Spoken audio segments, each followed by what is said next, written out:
Hello, I'm Stewart Neville, crime writer by day, guitar brother by night, and this is going to be possibly the saddest, most pathetic, most nerdy guitar video you've ever seen. It's an unboxing video. Worse than that, we're going to unbox some tools.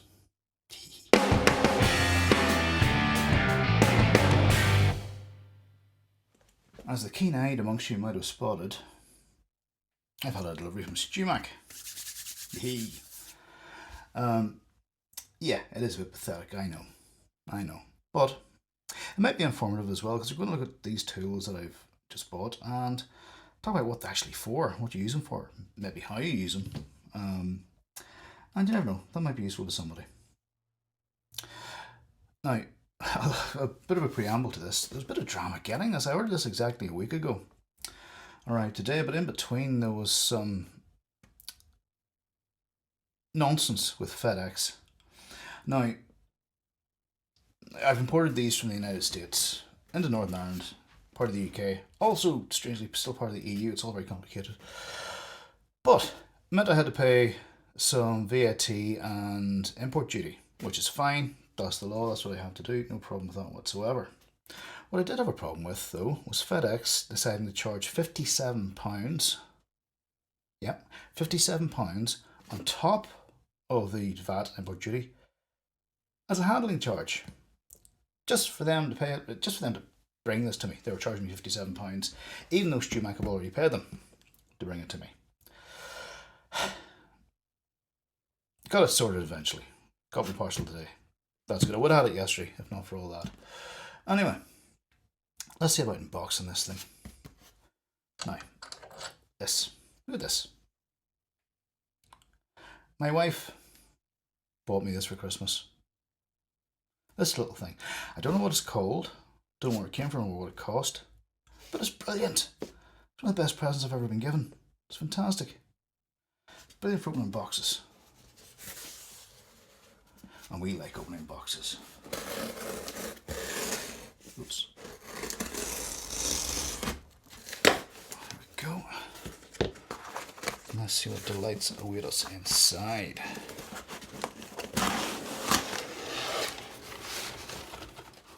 Lots of packing paper. Good.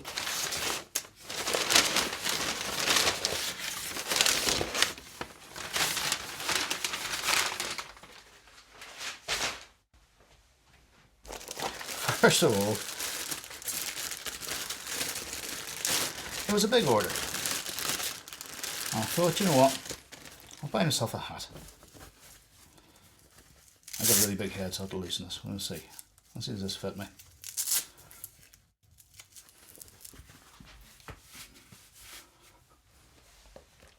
What do I think?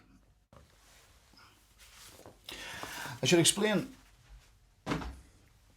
StewMac, just in the new year, had a special offer. They had an offer that if you joined their StewMac scheme, which gives you free international delivery, which is good, you'd also get 10% off everything, the entire order.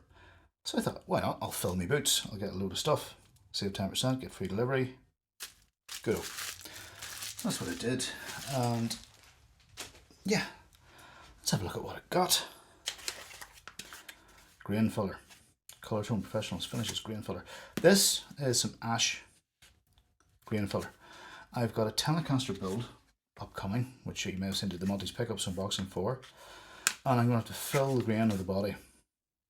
And this grain filler is actually really surprisingly hard to get in my part of the world. And yeah, I had this is one of the main reasons for the order. I had to send all the way to wherever it is in the States that StewMac are. Get some grain filler. We'll be doing something of that in a couple of weeks, making a video of that. Some nice palette knives for getting router templates off your body, possibly for taking a fingerboard off a neck, which we'll talk about another time. This is ominous. Warning, extremely powerful magnets. Neodymium boride. Keep out of reach of children. We're going to do that. Oh, flip. Oh, come in little boxes. I'll not take them out just in case. You may wonder why I have some magnets. These magnets are actually for fixing a crack in the top of a classical guitar I have. The idea is you have a magnet at the top, magnet underneath inside the soundboard, clamps the crack shut for you while the glue dries. That's why I have those. Oh, should be a little. There's not supposed to be a little handle for those, isn't there?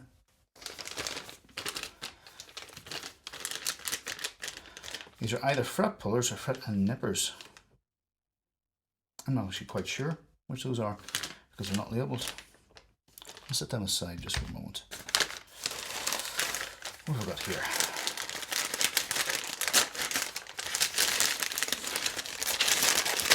I do like they're taking care to sort of individually package everything, staple things closed and so on. That's quite nice. Of course, I'm not going to destroy that by tearing it all open, but that's part of the fun. Yeah, not the most exciting thing in the world. Super glue, thin and medium, and some whip tips to go with them. I go through super glue like nobody's business. I always end up getting those little tiny little tubes from the supermarket that run out and then dry while they're still in the tube and they go all hard. So we've got some of these. Hopefully I'll fare better with those. More whip tips. That's just for getting the glue into very fine spaces, like into fret slots or at the ends of frets, whatever. Yep, good stuff. This is a little yoke. That's a technical term, a wee yoke for undoing bolts and so on around pots and input jacks and what have you. Just go and grip, turn, apparently. A wee sucker, a wee sucker. This is actually for forcing glue into a crack. That's what that's for. What else have we got? This is a brace jack. What that does, you put that inside an acoustic guitar that you want to glue a brace in place. Not important, I don't know it. And that creates pressure inside the guitar to push the brace up into the soundboard or to press against a clamp from the outside. It could be used theoretically that way as well. There's little, as you can see, insets, grooves for the brace to sit into.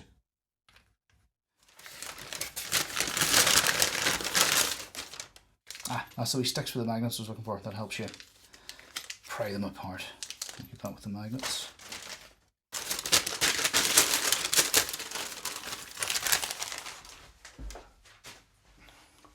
What else have we got? Drill bits. 2 drill bits. 2 really long drill bits. What those are for is when you're trying to get wiring from one cavity to another in a guitar. Say for example you've routed a new hole for a pickup or a battery holder and you need to get a wire from that cavity into say the control cavity, or if you want to drill a wiring channel down straight through the body of the guitar from one pickup route to another pickup route, you need one of these in different widths or different sizes. Trying to do that kind of thing with a regular drill bit's very difficult and you really run the risk of damaging the face of the guitar. That's where these come in.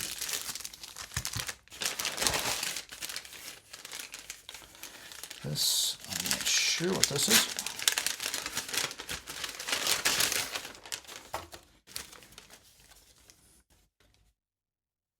Chip stoppers when pulling frets help prevent the fretboard chipping as the fret comes out. Fingerboard protectors when you're working on individual frets to protect the fingerboard. This stuff, what's some of this? Shark skin they call this. It's kind of abrasive kind of card. Apparently it's very good. Got a little bit to try it. As an alternative to sandpaper.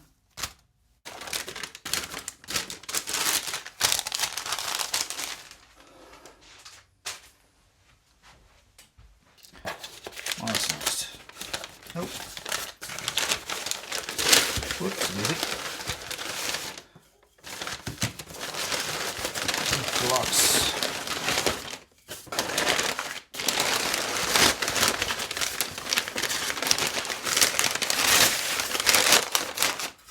3 big blocks of wood, 2 radius blocks. That's a 12-inch.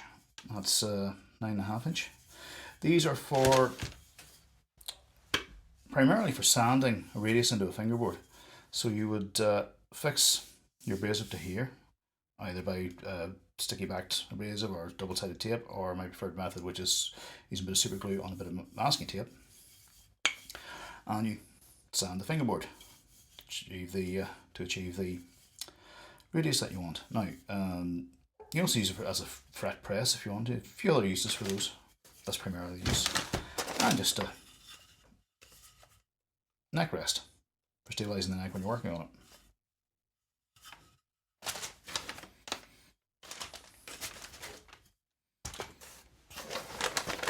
Oh, this one's heavy. What's in here?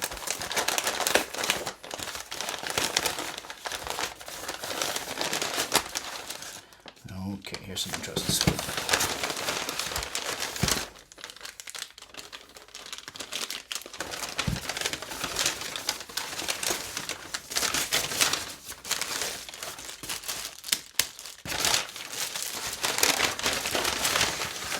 Oh, there's something in here.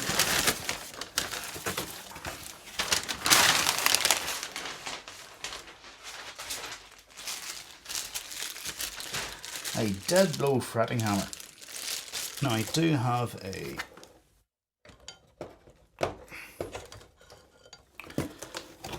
fretting hammer. This fretting hammer, which I've had for a long time, and it's fine. It's not good. The brass end keeps coming loose. It's a bit not terribly well made, but it's done the job. But I thought it was time to upgrade.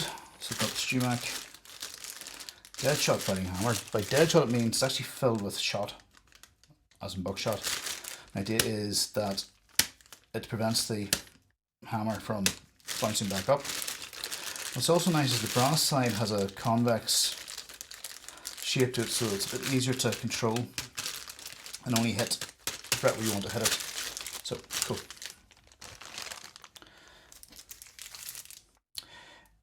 A 5 is of an inch, or I forget the actual figure. It's the Gibson size truss rod. Just an inch. Let's see, 5/16 of an inch.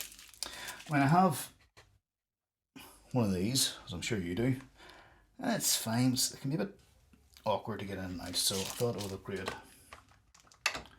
to something a bit more robust. A fretting saw. Cleaning out and cutting the slots. You wouldn't cut a fret slot from scratch on these, but it is for use for kind of digging out the fret slot, cleaning it and so on. Got a couple of jobs coming up for that. Now, I'm still not sure. I'm trying to figure out which of these is the fret puller, which of these is the fret nipper. I'm assuming this is the fret puller because smaller would give you more control. That would take out too much fret at one time. So that's presumably the fret puller. Okay, cool. Good hefty quality tools, I have to say. I mean, the feel, StewMac stuff isn't cheap, but it does feel like the money has gone somewhere, you know. Now, I'm going to leave this just for a minute. I'll explain what that is in a minute.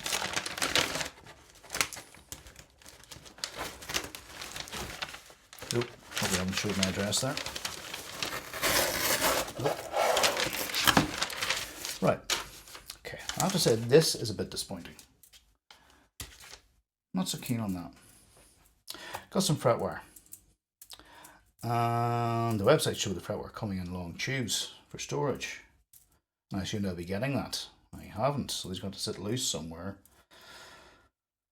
And just getting damaged, so I have to be careful about how I store these in. I might have a tube or something I can put them in. But yeah, just a few different gauges of fretwire. I've got a couple of jobs coming up for those. Grain spreader, or grain filler spreader I should say. This is for, grain filler you saw a moment ago is for spraying it across the guitar and scraping it off again.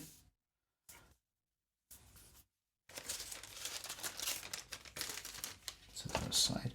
Now this is possibly the most interesting one of the lot. This is a StewMac. I'm going to call it a Z file. I would normally say Z file, but I don't say ZZ top. I say ZZ top, so I'm going to call this a Z file. It's a particular file for crowning frets. Now, I have been using, up until now, this file, a triangular file with safe edges from Crimson Guitars, and very, very good quality tool. Beautifully made and so on, but I do find it a little bit difficult to use. And not a problem with the tool, it's a problem with my skill with the thing. I'm not just good, I'm just not good enough at it. To use this very well, I find that the tendency for the file to slip across the top of the fret, marking it, I find sometimes it rips the masking tape that I've got in place. I have to go slowly and so carefully with it. And even then I still have little mishaps. Again, down to me, not down to the tool. So I thought I'd try one of these. Very highly regarded, very well reviewed online. And not cheap, really expensive, I have to say. I'm not sure what they are in dollars. It was almost £80 in sterling before that. But I don't know if you can see that. It has two faces, each with an offset triangular. Don't know what you call that. Face, two faces with a diamond grit. I think it's around 300 grit, something like that. And the idea is you run across the top of the fret, and it doesn't touch the top of the fret, the part that you're trying to preserve. This is up to a fret level, and the top of the fret has been left flat. So you need to crown it. And with this, you've got to transfer nip off a little bit at a time off the sides, and it just takes, it's very slow, time consuming. This you run across the top of the fret, flip it over, run it over again. The idea is it leaves you a nicely curved fret and leaves a little bit of the fret on top intact that you've taken all your time to level. So I'm looking forward to giving that a go. It's a StewMac original Z file. Bloody expensive, better be good. So that's a lot. I hope you find that as nerdily enjoyable as I did. If you're as pathetic as me and as nerdy as me, and if you enjoyed this unboxing, I would appreciate a like and a click on the subscribe button, and I'll see you again.